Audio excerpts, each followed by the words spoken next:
As the dream began, I was a woman, attractive by anyone's standards.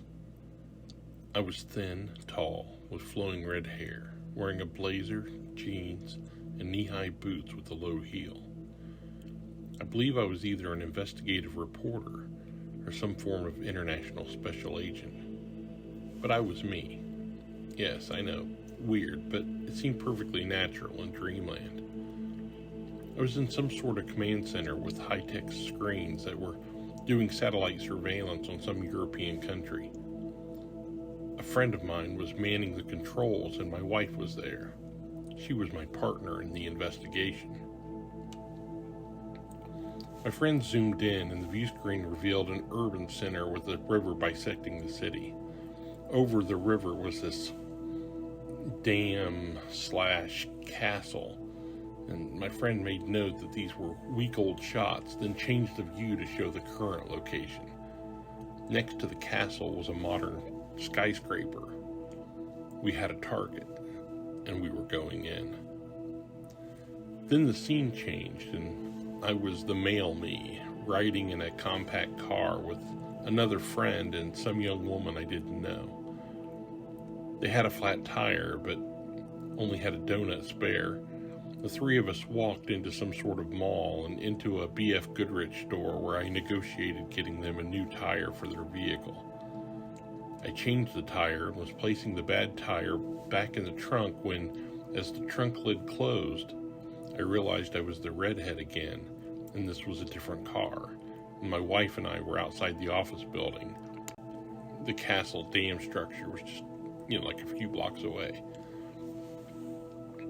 My wife and I entered the building and approached a guard beside the elevator. He asked for a password, and I responded, "Cornelius." He replied, "Jerry, hello," like Uncle Leo from Seinfeld. We took an elevator up to the offices of an international law firm. Stepping off the elevator, I nodded to the secretary, noticing two framed thought tarot cards on the wall behind her. On an adjoining wall was a framed print of the interior fold-out art from Led Zeppelin's Houses of the Holy. Moving down the hall, we passed several meeting rooms, filled with businessmen and women arguing. The hallway had bookshelves lining the walls adorned with works written by Aleister Crowley and Phyllis Seckler. A photograph of Grady McMurtry sat on a corner table atop a stack of ancient books, grimoires obviously. A spider was crawling on the glass. My wife and I continued down the hall, and I picked the lock on a door at the end. Inside was an office with a massive executive desk, wood-paneled walls, and framed Aleister Crowley art and photographs. I approached one and took it down from the wall. It was a page torn from a Rolling Stone article on Crowley in an elaborate and very expensive gold frame.